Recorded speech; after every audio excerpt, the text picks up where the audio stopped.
लेकिन यह समझते हुए भी कि कोई आवश्यक निर्देश लेने को आगे हैं, तो भी संकेत दे दिया कि अब नहीं। अब वो आचर्षि ये सोच करके सब दे दिया, अब हम अपने, हो सकता मौन ले लिया हो, 1-1 घंटे का मौन ले सकते हैं, आधा घंटे का मौन ले सकते हैं, कोई मन में जाप शुरू कर सकते हैं आदि। तो ये चलते समय भी सावधानी रख करके, इरियापद समिति का पालन करके अपने परिणामों को किसी तत्व के विषय में, किसी चिंतन में लगाए रखना भी आचार्यों के इस गुण में सम्मिलित होता है। ये उनकी चर्या में है। ऐसे आवश्यकों में षड आवश्यकों का निरंतर पालन करने वाले गुरुवर अपने एक एक आवश्यक से भी शास्त्र का संदेश देते रहते हैं। समता परिणाम आचार्य श्री का देखते बनता है। जब आचार्य श्री प्रातःकालीन बेला में अपनी लय में स्तुति करते हैं तो बहुत ही आनंद आता है। कई बार प्रयोग किया, हम लोगों ने करवाया कि आचार्य श्री कितनी लय में स्तुति वगैरह करते हैं, इसको रिकॉर्ड करा लिया जाए। तो आचार्य श्री से पूछेंगे तो मना करेंगे, और बिन पूछे रख दो तो कुछ तो हो जाएगा। लेकिन यदि सामने रख दिया किसी ने भी, श्रावक ने, किसी भी ब्रह्मचारी ने, और आचार्य श्री का ध्यान चला गया, तो उस दिन आचार्य श्री की पक्के में कहीं ना कहीं लय बिगड़ जाएगी, क्योंकि वो सामने आ गया विकल्प एक नहीं है। फिर मोड पूरी स्तुति बराबर होगी। और किसी ने रख दिया और उस पर ध्यान चला गया तो बराबर कहीं ना कहीं वो अटक खटक हो ही जाएगी। तो आचार्य श्री बाद में कहते हैं, देखो मैं इतनी बार स्तुति करता हूं कभी कुछ नहीं होता, कोई सामने कुछ रख दे तो जरूर कहीं ना कहीं गड़बड़ हो जाता है। तो फिर हम लोगों ने रखवाना बंद कर दिया। लेकिन आचार्य श्री की स्तुति उनके शब्दों में, उनकी लय में हम लोगों को सुनने मिले, सबको सुनने मिले। इसके लिए फिर उपाय क्या किया कि उनके ख्याल में रहे ना, और छिप करके धीरे से कहीं लगा दिया, रख दिया, उनको पता नहीं, पूरी लय ताल के साथ में उसमें आ जाएगा। वो ख्याल नहीं गया तो पूरा आएगा। ऐसा प्रयास कराया और सफल भी हो गया। आचार्य श्री को पता ही नहीं। क्यों? क्योंकि कोई भी है सामने रखने पर वो फिर एक सहजता महसूस नहीं की जाती है। प्रतिक्रमण वगैरह बहुत भावपूर्वक पाठ करते हैं आचार्य श्री। कोई बीच में आ जाए तो फिर आचार्य श्री समय नहीं देते हैं। संभवतः मैंने एक संस्मरण सुनाया था, उमा भारती मुख्यमंत्री थी, वो पहुंच गई थी, ऐसा वैसा कुछ हुआ था। नहीं सुनाया हो तो आगे सुना देंगे समय आने पर, लेकिन मिला नहीं टाइम। महाराज जी भी कोई बीच में पहुंच जाए तो आचार्य श्री फिर नहीं, अपना पाठ शुरू कर दिया। ब्रह्मचारी वगैरह भी कोई बीच में पहुंच जाए और आचार्य श्री को लगा कि अब समय हो गया, या शुरू कर दिया, संकेत बाद में, अब नहीं। प्रतिक्रमण, प्रत्याख्यान आदि आदि, कायोत्सर्ग तो आचार्य श्री का हम लोगों ने बहुत निकट से देखा है। संघ में जब हम सम्मिलित हुए थे और प्रारंभिक अवस्था में जो 2.5 वर्ष ब्रह्मचारी अवस्था के रहे, आचार्य श्री की बैयावृत्ति आदि करते समय अनुभव की बातें सुनने को मिलती थीं। कुछ महाराज जी भी बैयावृत्ति में सम्मिलित रहते थे, हम लोग भी। तो आचार्य श्री प्रयोग अपने बताते रहते थे। शरीर को कैसे ढालना, सर्दी से बचाव कैसे करना, गर्मी से बचाव कैसे करना, बिना किन्हीं साधनों संसाधनों के, बाहरी कोई साधन संसाधन नहीं है, फिर भी सर्दी गर्मी से अपना बचाव कैसे करना।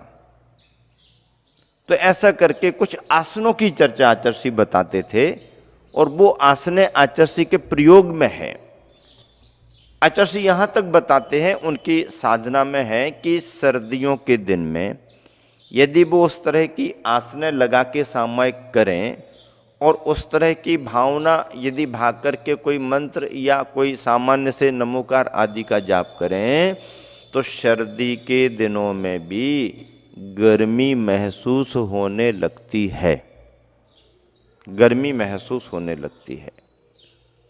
और गर्मी के दिनों में यदि गर्मी की प्रतिकूलता आ रही है तो कुछ ऐसे प्रयोग हैं जिन्हें आचार्य ने बहुत अच्छे से किया है कि उन प्रयोगों को करने से स्वाभाविक रूप से अपने अंतरंग की गर्मी कम होने लगती है।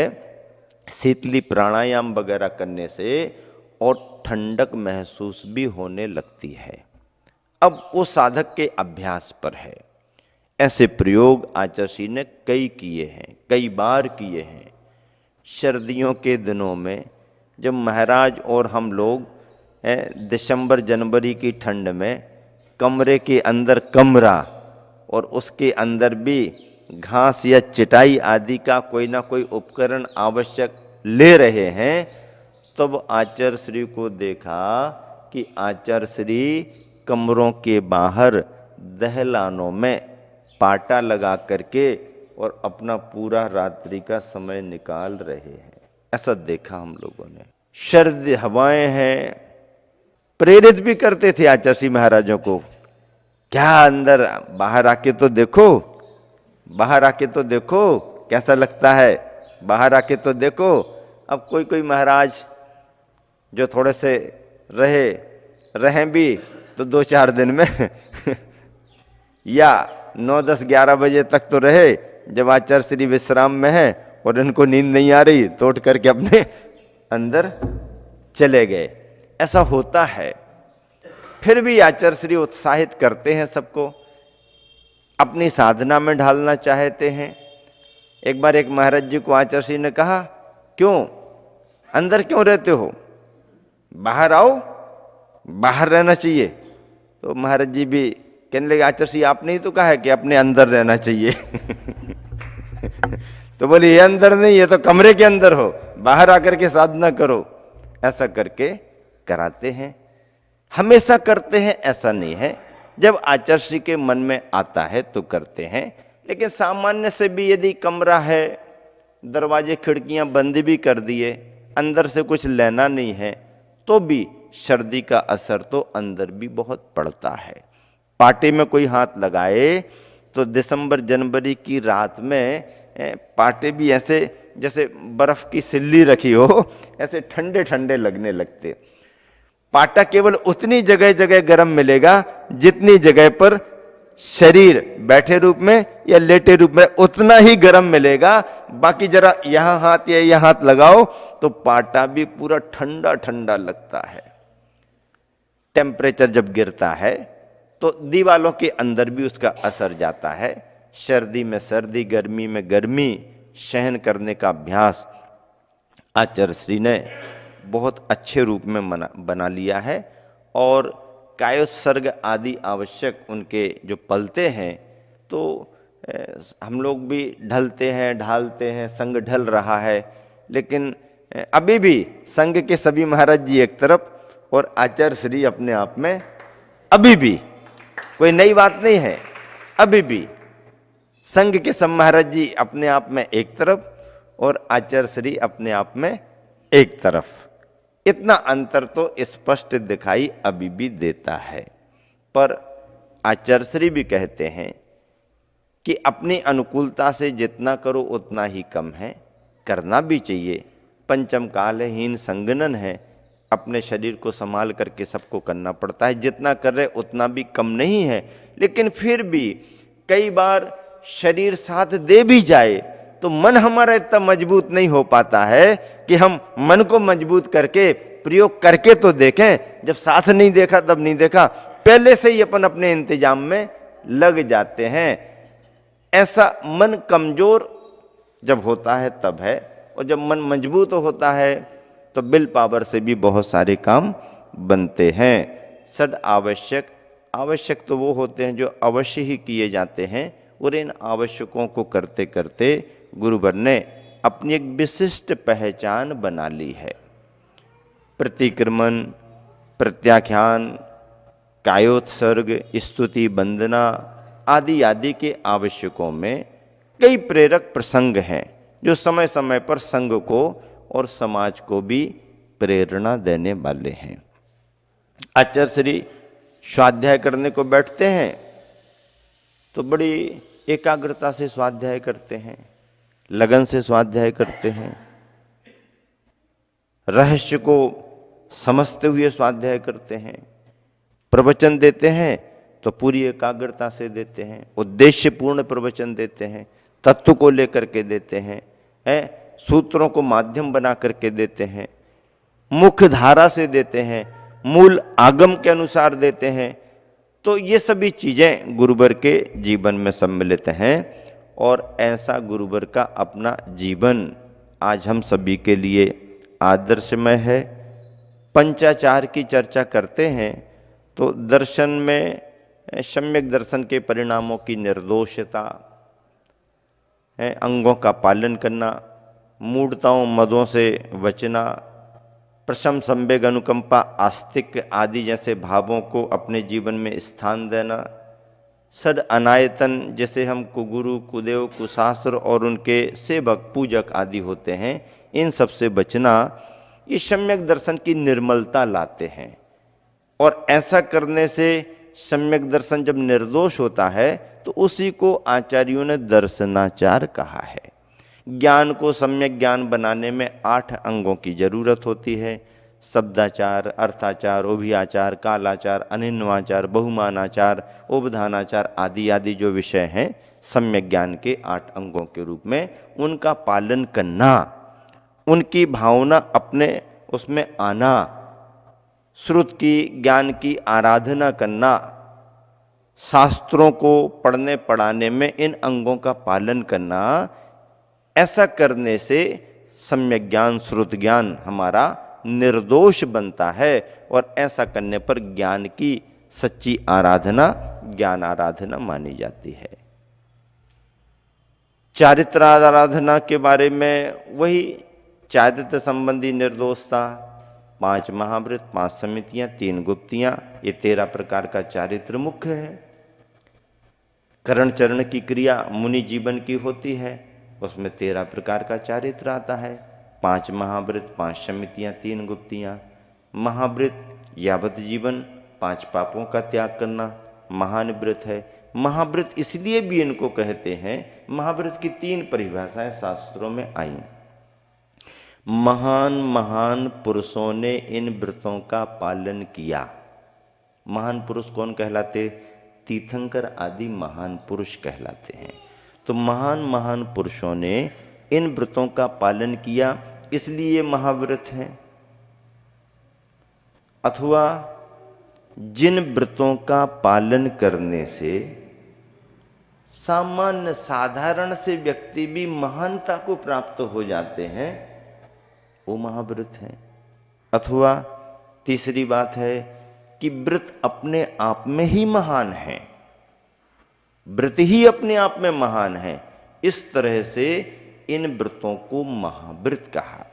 जीवन पर्यंत के लिए 5 पापों का संकल्प पूर्वक त्याग कर देना पूर्ण रूप से, ये महाव्रत माने जाते।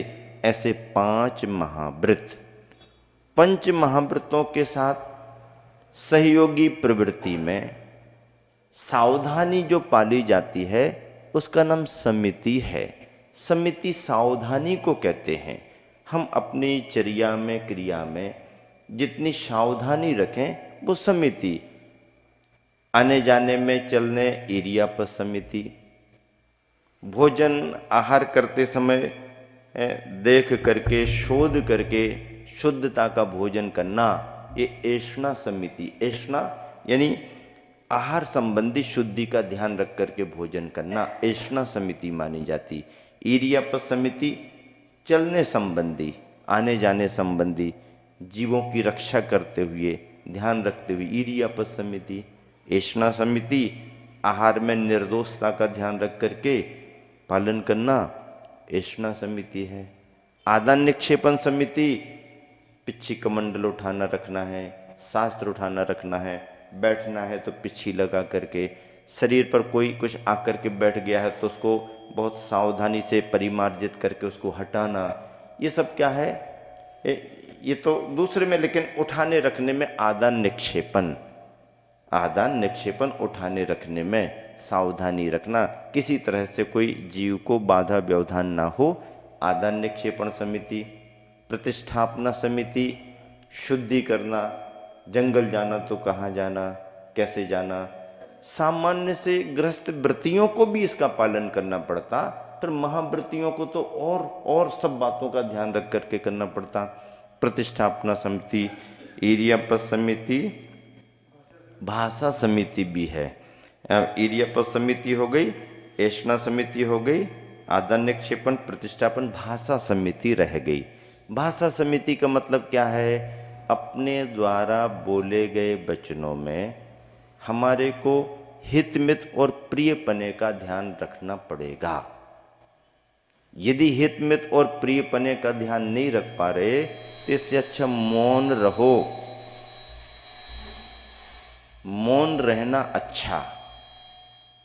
हमेशा मौन नहीं रहा जा सकता, बोलने की आवश्यकता पड़ती है, संवाद होना जरूरी है।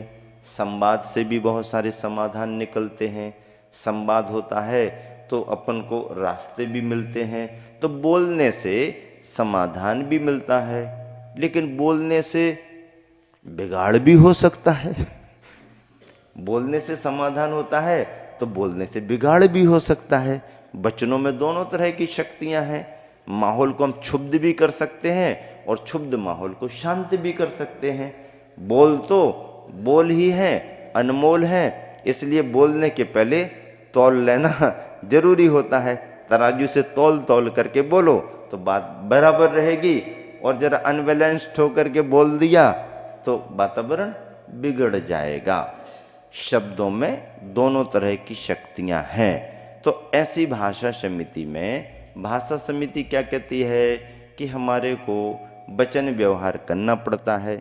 वचन व्यवहार एक तरह से आवश्यक भी होता है, संघ का संघ के रूप में, संघ का समाज के लिए, गुरु का शिष्य के लिए, शिष्य का गुरु के लिए, परस्पर साधर्मी बंधुओं के प्रति, श्रद्धालुओं के प्रति कोई ना कोई वार्तालाप जुड़ता है। तो उस वार्तालाप में हित मित और प्रियपने का ध्यान रखें। अपने द्वारा बोले गए वचन हितकारी हों, अपने द्वारा बोले गए वचन हितकारी होते हुए भी बहुत ज़्यादा ना हो, मित परिमित हों, और फिर प्रियपने को लेकर के भी हों, यानी कड़वाहट उसमें ना हो, थोड़ा सा मधुरता को लेकर के हों। बात बराबर कहो, पूरी कहो, सही कहो। सही करने में कोई कटौती मत करो,